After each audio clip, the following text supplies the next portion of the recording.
Hello everyone, welcome to Unique Edu Centre. आज हम पढ़ने वाले हैं ए सिमिलैरिटी। क्लास 10th के लिए जो ए सिमिलैरिटी होता है, जैसे कि दो ट्रायंगल को सिमिलर करने के बहुत सारे तरीके होते हैं। जैसे ए सिमिलैरिटी होता है, एस सिमिलैरिटी होता है, एस सिमिलैरिटी होता है। तो उसी में का आज एक पार्ट जो है ए सिमिलैरिटी, वो हम क्या करेंगे, आज पढ़ेंगे।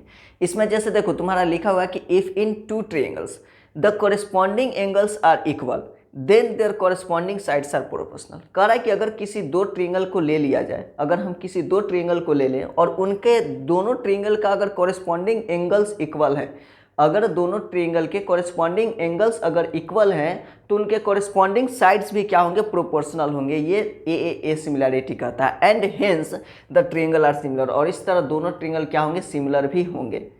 ध्यान से फिर से पढ़ लीजिएगा कि अगर आपको दो ट्रायंगल दे दिया जाए और दोनों ट्रायंगल के अगर एंगल्स, कॉरेस्पॉन्डिंग एंगल्स अगर उन दोनों ट्रायंगल के इक्वल हैं तो उन दोनों ट्रायंगल के जो कॉरेस्पॉन्डिंग साइड्स होते हैं वो भी निश्चित ही इक्वल होंगे। ये क्या कहता है, ए सिमिलैरिटी कहता है। तो चलिए इसको प्रूफ के तौर पर देखते हैं कि इसको कैसे प्रूफ करेंगे, कैसे मतलब ये सही है या गलत है। ठीक है,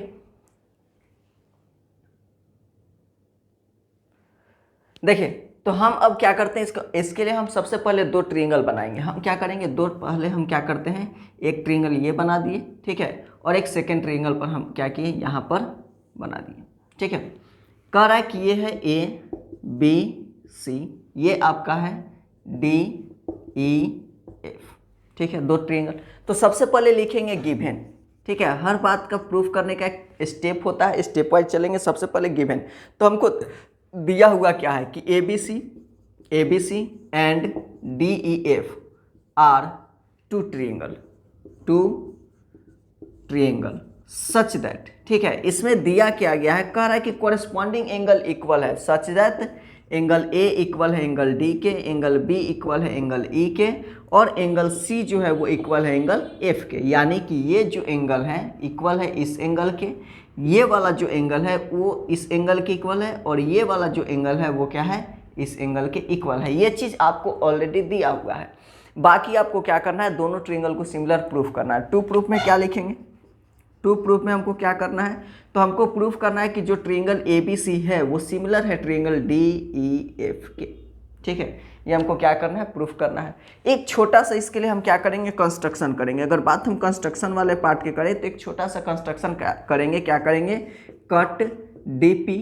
ठीक है, cut D P equal to A B और डी एफ डी क्यू। ठीक है, इसको क्या कर देते हैं, D Q equal to A C and join P Q. एक सवाल आपके मन में होगा कि हम कंस्ट्रक्शन क्यों करेंगे।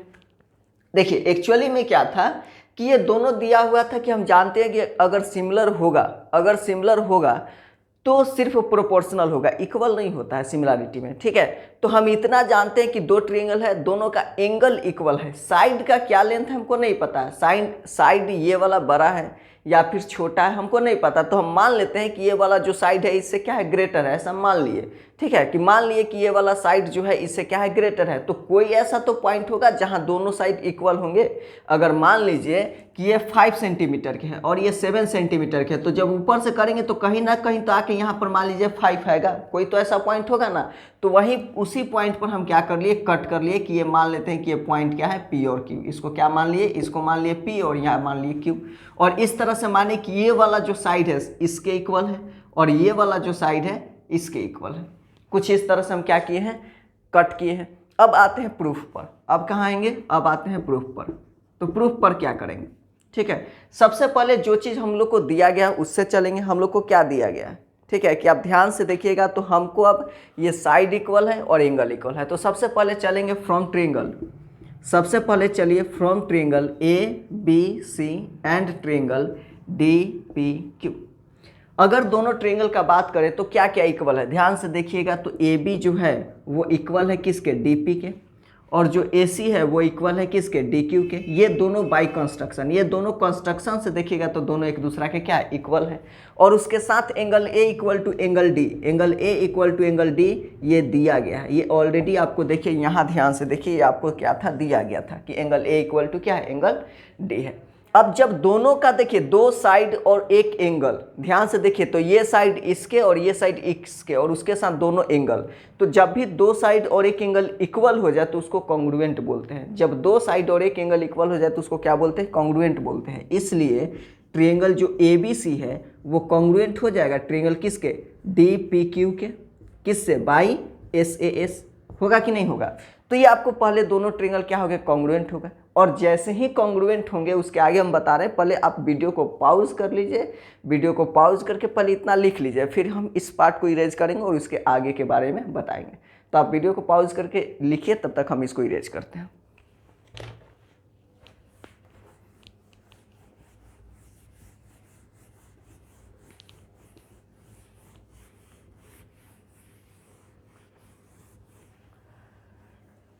ठीक है, देखिए अब हम ये बोले कि दोनों ट्रायंगल क्या है? कॉन्ग्रुएंट है। तो जैसे ही कॉन्ग्रुएंट हो गए, ये वाला जो एंगल है इसके तो भी तो इक्वल हो जाएगा, क्योंकि ये देखिए ये पूरा ट्रायंगल का बात नहीं था, ये ट्रायंगल, ये वाला जो ट्रायंगल था सिर्फ इसके कॉन्ग्रुएंट हुआ है, इसके क्या है? कॉन्ग्रुएंट है। तो जैसे ही कॉन्ग्रुएंट होगा दोनों का कॉरेस्पॉन्डिंग एंगल भी क्या होगा? इक्वल होगा। दैट इज यहाँ से क्या कहेंगे कि एंगल B जो है वो एंगल P के क्या हो जाएगा? इक्वल होगा, कॉरेस्पॉन्डिंग एंगल। ठीक है, इसको क्या कह देंगे? बाई CPCT लिख देंगे ना, बाई CPCT। ये क्या हो जाएगा? दोनों कॉरेस्पॉन्डिंग एंगल है, इक्वल हो जाएगा। और जैसे ही दोनों इक्वल होगा, ठीक है, जैसे ही दोनों इक्वल होगा उसके बाद हम क्या करेंगे? बट, लेकिन यहाँ लिखेंगे बट जो एंगल B है, ठीक है, बट जो एंगल B है वो एंगल E के इक्वल है, लेकिन जो एंगल B है वो एंगल E के इक्वल है। ऐसा दिया गया था गिवन में कि पहले क्या है कि जो B है वो P के इक्वल अभी है, लेकिन B जो है वो E के इक्वल है। तो इसलिए इसको मान लेते हैं इक्वेशन फर्स्ट और इसको मान लेते हैं इक्वेशन सेकेंड। तो लिख सकते हैं from equation first and second, from equation first and second angle P जो है वो इक्वल हो जाएगा E के। और जैसे ही दोनों एंगल इक्वल होगा, ध्यान दीजिए, कॉरेस्पॉन्डिंग एंगल जब दो लाइन ऐसे क्रॉस करता था और एक ट्रांसवर्सल कट करता था तो ये एक दूसरे के इक्वल होते थे। याद है? ये क्या था? ट्रांसवर्सल था, ये ट्रांसवर्सल था, ये L है, ये M है, ये 9th क्लास में पढ़ना था। तो इसको कॉरेस्पॉन्डिंग एंगल बोलते हैं। क्या बोलते हैं? Corresponding angle. तो जब भी कॉरेस्पॉन्डिंग एंगल इक्वल हो जाए दोनों लाइन पैरेलल हो जाता है। जब भी कॉरेस्पॉन्डिंग एंगल इक्वल हो दोनों लाइन क्या होता है? पैरेलल होता है। तो जैसे ही कॉरेस्पॉन्डिंग लाइन इक्वल हुए, यहाँ से कह सकते हैं कि इसलिए क्या कहेंगे कि PQ पैरेलल EF। और जैसे ही PQ पैरेलल EF होगा, याद कीजिए थेल्स थ्योरम, ठीक है, यहाँ से इसलिए क्या कहेंगे? इसलिए जो DP है इक्वल हो जाएगा किसके? DQ के, ठीक है, DP बाई DE और इक्वल टू DQ बाई क्या हो जाएगा? DF, ठीक है, बाई थेल्स थ्योरम। होगा कि नहीं होगा? अब ये क्या हो गया? दोनों रेशियो इक्वल हो गया। याद कीजिएगा कौन कौन रेशियो? इसका रेशियो डिवाइडेड बाई टोटल का रेशियो, इधर से इसका रेशियो डिवाइडेड बाई टोटल का रेशियो। कभी कभी क्या करते हैं हम लोग? कंफ्यूज हो जाते हैं कि थेल्स थ्योरम का मतलब DP बटा P। ऐसा जरूरी नहीं है कि सिर्फ DP बटा P ही हो। ये इधर का छोटा वाला पार्ट डिवाइडेड बाई बड़ा वाला पार्ट, उसी तरह इधर का छोटा वाला पार्ट डिवाइडेड बाई बड़ा वाला पार्ट, यही चीज़ यहाँ लिख दी है। अब लेकिन देखो ध्यान से कि जो DP था, ये जो DP था ये किसके इक्वल था? AB के इक्वल था। तो यहाँ लिख सकते हैं, या DP के जगह पर क्या लिख सकते हैं? AB बाई क्या लिख सकते हैं? DE, ठीक है। और इधर लिख सकते हैं क्या? यहाँ ध्यान से देखो तो ये जो DQ था, DQ के बराबर कौन था? AC था। तो यहाँ क्या लिख सकते हैं? AC बाई DF लिख सकते हैं कि नहीं लिख सकते हैं? अब दोनों क्या हो जाएगा? इक्वल हो जाएगा, ठीक है। ये हो गया इस इक्वेशन, मान लो इसको थर्ड, ठीक है। ये क्या हो गया? इक्वेशन थर्ड हो गया। अब इधर वाला पार्ट क्या करते हैं? इरेज कर देते हैं। इधर वाला पार्ट क्या करते हैं? इरेज कर देते हैं, ठीक है। ये चीज़ यहाँ लिखना चाहो तो लिख सकते हो, यहाँ लिखना चाहो तो तुम लिख सकते हो कि since DP equal to AB, और यहाँ लिख सकते हो कि DQ इक्वल टू AC। ये चीज़ अगर लिखना चाहो तो यहाँ लिख सकते हो। सिमिलरली यहाँ लिखेंगे कि सिमिलरली, ठीक है, यहाँ लिखेंगे कि सिमिलरली जो AB बाई यहाँ जो है AB बाई DE है, AB बाई DE है वो इक्वल हो जाएगा किसके? BC बाई EF के। और इसको मान लो इक्वेशन 4। फिर लिख देना कि from equation third and fourth. Third और फोर्थ से क्या हो गया? AB by DE equal to BC by EF equal to AC by क्या हो जाएगा? DF। ये हो गया आपका ठीक है, या फिर यहाँ से लिख सकते हैं या triangle ABC similar triangle DEF।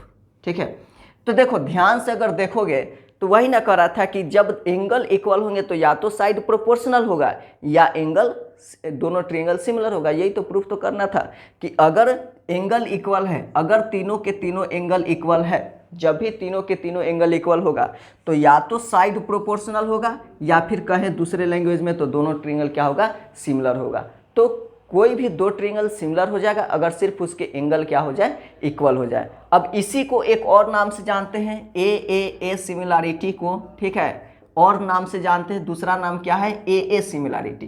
क्या नाम है, ए सिमिलैरिटी। इसका मतलब यही हो गया कि जरूरी नहीं है कि किसी दो ट्रायंगल का तीनों एंगल दूसरे ट्रायंगल के तीनों एंगल से इक्वल हो। ठीक है, दो भी एंगल इक्वल होगा तो तीसरा ऑटोमेटिक इक्वल हो जाता है। ठीक है, तो इसीलिए जरूरी है कि अगर दो ट्रायंगल है, दोनों ट्रायंगल का अगर दो भी कॉरेस्पॉन्डिंग एंगल इक्वल है तो दोनों ट्रायंगल क्या हो जाएगा, सिमिलर हो जाएगा। तब उसका साइड क्या है, लेंथ क्या है, हम कुछ नहीं देखेंगे, बस अगर इसका टोटल का टोटल एंगल अगर इसके एंगल के इक्वल है तो दोनों ट्रायंगल क्या हो जाएगा, सिमिलर हो जाएगा। ठीक है, एक छोटा सा, पहले इसको लिख लीजिए फिर छोटा छोटा एग्जाम्पल देके समझाते हैं। ठीक है, जैसे देखिए इसको आप लिख लिए होंगे, आई होप, यही आशा करते हैं कि यहाँ से देखिए अभी इसके बाद हम क्या करेंगे, एक दो एग्जाम्पल दे देते हैं। मान लीजिए कि हम एक एग्जाम्पल दे दिए, ये एक लिख दिए यहाँ, एक ये ट्रायंगल हो गया और एक ये ट्रायंगल हो गया। ये हो गया आपका 30 डिग्री, ये हो गया 50 डिग्री। ठीक है, 30-50 नहीं करो, इसको 60 कर देते हैं, इसको कर देते 60 और इसको कर देते 40। उसी तरह ये भी हो गया 40, ये भी हो गया 60 और ये हो गया कितना, 50। अब पूछेंगे कि क्या दोनों ट्रायंगल सिमिलर है, बिल्कुल सिमिलर है। देखो ये एंगल यहाँ से अगर लिख दें कि ABC और ये हो गया तुम्हारा DEF, तो ध्यान से देखो कि एंगल A जो है वो एंगल D के बराबर है, एंगल B जो है वो एंगल F के बराबर है और एंगल C जो है वो एंगल E के बराबर है। तो दोनों ट्रायंगल क्या है, इक्वल है। तो इसका मतलब कि ट्रायंगल ABC जो है वो सिमिलर है ट्रायंगल किसके, A और सॉरी यहाँ A का इक्वल क्या था, D, B के इक्वल क्या था, F और C के इक्वल क्या था, तो C के इक्वल E था। तो ये दोनों ट्रायंगल क्या है, सिमिलर है।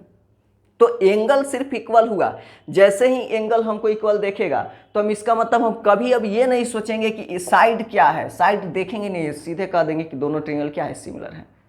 तो ये था आपका ए सिमिलैरिटी। फिर से नेक्स्ट वीडियो में मिलेंगे आपको एस सिमिलैरिटी के साथ। तो अगर आपको ये वीडियो पसंद आया हो तो उसको लाइक कीजिएगा, शेयर कीजिएगा, और साथ ही इसके पहले जो बीपीटी था, बेसिक प्रोपोर्शनैलिटी थ्योरम, या जिसको थेल्स थ्योरम बोले थे, बीच में चर्चा भी किए थे, अगर आप नहीं देखे हैं, अभी भी आपको अगर उसमें डाउट है तो वीडियो लिंक में, मतलब प्रीव्यू में उसका जो है डिस्क्रिप्शन में लिंक दिया गया होगा, आप जाके वहाँ से देख सकते हैं।